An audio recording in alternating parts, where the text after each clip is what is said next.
Ჩვენ ბუნებრივია ირაკლი კობახიძის მიერ გამართული ბრიფინგის შემდეგ დავინტერესდით, რას აჩვენებს სამთავრობო ცვლილებები, განსაკუთრებით მამუკა მდინარაძესთან დაკავშირებით მიღებული გადაწყვეტილება და ამ კითხვით მივმართეთ მათ, ვინც მეტნაკლებად და სხვებზე უფრო მეტად იციან თუ როგორ იმართება ბიძინა ივანიშვილის პარტია და გვეუბნებიან ასეთ რამეს, რომ თუ კი მამუკა მდინარაძის სახელმწიფო უსაფრთხოების სამსახურიდან სახელმწიფო მინისტრის პოსტზე გადასვლის დროს არსებობდა კითხვა ის დააწინაურეს თუ ჩამოაქვეითეს, ახლა ეს კითხვა უკვე აღარ არსებობს, რადგან ფაქტია, რომ მამუკა მდინარაძე ჩამოაქვეითეს, ის ჩამოაშორეს ძალოვან სტრუქტურებს და ახლა მისთვის ქმნიან თანამდებობას იმისთვის, რომ ის სრულად არ გაუშვან გუნდიდან.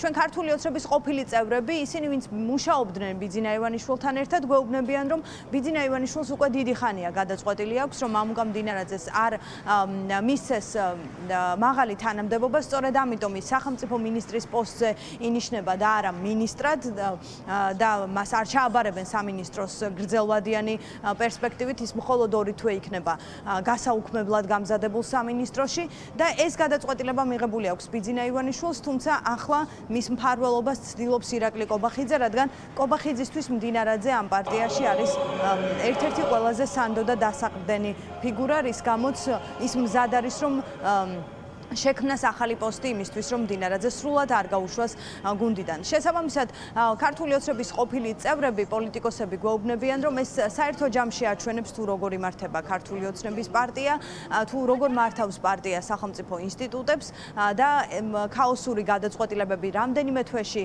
შექმნილი თუ გაუქმებული სამინისტროები მიანიშნებს უსისტემობაზე და იმაზე, თუ რამდენად ერთპიროვნულია დამოკიდებულება და პოლიტიკა, რაც აქვს ბიძინა ივანიშვილს ზოგადად სახელმწიფო ინსტიტუტების მიმართ.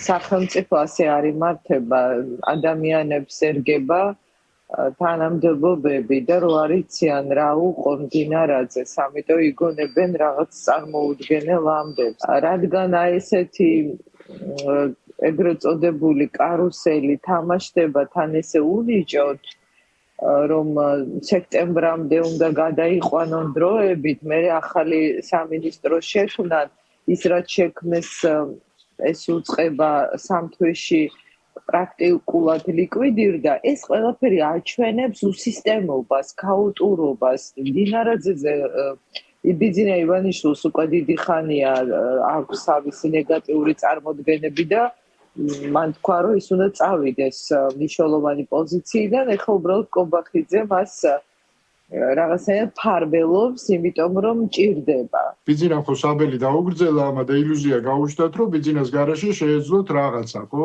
რაღაც გაკეთება თვითონ, მით უმეტეს ბიძინა ესე ტესტებს უტარებს, რომ მიდით, მე ნუ მირეკავ, თქვენ თვითონ იმუშავეთ, ხო? ილუზიას უქმნის დამოუკიდებლობის და ამათმა ჩათვალეს, რომ მართლა თვითონ შეუძლიათ გადაწყვეტილებების მიღება, ხო? და ბიძინა აკვირდება ამ დროს ეს როგორ იქცევა. ამან დაიჯერა, რომ მართლა რაღაც კურატორი იყო, მინისტრებს ურეკავდა შინაგან საქმეთა მინისტრს იმას, რომ აბა ის გავაკეთოთ. ისინი ეუბნებოდნენ, რომ წითელი ხაზები და ეთყობა რაღაცა ისიც მოხდა, დაძაბულობას მოხდა ამ კუთხით, ხო? და გასაგებია ამას რაც მოყვა საბოლოო ჯამში. ანუ ეს არის შიგა სასახლის თამაშებია რა. მოახდინა იმის რა ქვია, კობახიძის სრული სტერილიზაცია, რომ მისი გაგდება, ჩარეცხვა, ხო, როცა ეს მომენტი დადგება, პრობლემური არ იყოს, ფეხებში არავინ არ გაევლანდოს ამ დროს. ოპოზიციურ პარტიებში სამთავრობო ცვლილებებს აფასებენ როგორც კომიკურ გადაადგილებებს, ამბობენ, რომ მამუკა მდინარაძე უკვე გახდა კომიკური ფიგურა, რომლისთვისაც ქმნიან ახალ თანამდებობებს, იმისთვის, რომ ის სრულად არ გაუშვან გუნდიდან და მათი შეფასებით კომიკურია ის ახალი პოსტებიც, რომელიც სწორედ და მხოლოდ მამუკა მდინარაძისთვის იქმნება. პარტიებში ასევე ამბობენ, რომ სავარაუდოდ ამას ექნება გაგრძელება და ეს ცვლილებები თავად ირაკლი კობახიძესაც აზიანებს და ცვლილებების შესაძლოა გარკვეულ პერიოდში დასრულდეს კობახიძის წასვლითაც. ანტიქართულმა ოცნებამ ისე დიდი ვაქხანალია მოაწყო სახელმწიფო უწყებებში, რომ ჯერ პარლამენტიდან გააძევეს მდინარაძე, შემდეგ სუსიდან გააძევეს მდინარაძე, შემდეგ რაღაც თავის სახელობით შექმნილი სამინისტროდან გააძევეს ისევ და ახლა გამოუგონეს რაღაცა სისულელე ისევ მდინარაძის სამინისტრო და ივანიშვილს მართებს ძიმე პასუხისმგებლობა, რომ დღეს საქართველოს სახელმწიფო ჩაბარებულია იმ ტიპის ადამიანებზე, რომლებიც არიან არაკომპეტენტურები, მათი მთელი გუნდი ჩაძირულია კორუფციაში და ეს დაადასტურა მათივე აუდიტორმა, მათივე პროკურატურამ, მათივე მურუსცის სასამართლომ. ივანიშვილს მოუწევს პასუხისმგებლობის აღება იმ ძიმე მდგომარეობაზე, რაც მოაწყო მან სახელმწიფო უწყებებში და მდინარაძეს, რომელიც ადგილით არსად არ მოიძებნა, საბოლოოდ როგორც ქართულ რეალობაში აღმოჩნდება ხოლმე, რომ ნივთს სახლში ადგილი თუ არ მოეძებნა, გაგზავნიან სოფელში.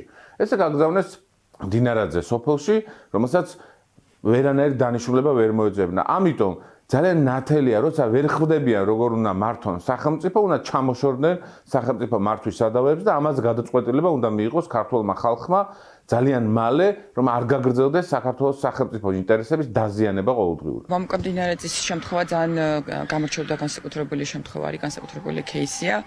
გვახსოვს, როგორ ბოდიში ტერმინისთვის გვაბლატავებოდა მთელ საზოგადოებას, როგორი დაჩქარებული წესითაც ესე ყველა უბრალოდ ჰაერზე მიანიჭეს ეს ჩინმედლები, ისე დაჩქარებულად აკდინებენ და აკნინებენ. როგორც ჩანს, უნდათ ანუ უშვებენ, მაგრამ არ მიდის და მოკლედ აი ამ ყველაფერს გვაყურებინებენ ქართულ საზოგადოებას. სასაცილოა. სერიოზული შეფასების გაკეთება ნამდვილად მიჭირს, მაგრამ წითელ წიგნში არის შესატანი ჩემი აზრით რეკორდსმენი მდინარაძე, რომელმაც რამდენიმე თვეში ესეთი უმაღლესი ჩინმედლები მოიპოვა და უფროს დაჩქარებულად საერთოდ გაანულა საკუთარმა გუნდმა. რეალურად ამას ეს საბოლოო ჯამში შევაფასოთ, რა თქმა უნდა, ყველაფერი კეთდება ივანიშვილის პირადი კომფორტისთვის. კითხვა რაც დაანონსებულმა სამთავრობო ცვლილებებმა გააჩინა არის ის თუ რატომ გაუშვეს მამუკა მდინარაძე კოორდინაციის საკითხებში სახელმწიფო მინისტრის პოსტიდან, რა ევალებოდა მას ამ პოსტზე და რა დავალება მან ვერ შეასრულა. ამ თვეების განმავლობაში მხოლოდ რამდენიმე თვით იყო ის სახელმწიფო მინისტრი ამ მიმართულებით და მთავარი ინიციატივა და მთავარი რითაც ალბათ დაგვამახსოვრდება ეს პერიოდი არის ის, რომ სწორედ მისი ინიციატივით შეიქმნა შინაგან საქმეთა სამინისტროში სიძულვილის ენის წინააღმდეგ დეპარტამენტი, რომელიც ადამიანებს სოციალურ ქსელში დაწერილი პოსტების გამო აჯარიმებდა და არის შემთხვევები, როცა არიან დაპატიმრებულებიც, მათ შორის ჟურნალისტი ვახო სანაია. და შესაბამისად კითხვა ჩნდება, ეს ფუნქცია მან ვერ შეასრულა თუ პირიქით ქართული ოცნებისთვის უკუ შედეგი გამოიღო, რის გამოც მამუკა მდინარაძის ამ პოსტიდან ჩამოშორება გადაწყდა და ზოგადად ამ პოსტის გაუქმებაც კოორდინაციის საკითხებში. სამთავრობო ცვლილებები ასეთია, მამუკა მდინარაძე სექტემბრამდე იქნება რეგიონული განვითარების მინისტრი, სექტემბერში ეს სამინისტროც გაუქმდება და მამუკა მდინარაძისთვის უკვე შეიქმნება რეგიონული პოლიტიკის საკითხებში სახელმწიფო მინისტრის პოსტი. კობახიძე ამბობს, რომ ის დარჩება ვიცე-პრემიერად მთავრობაში.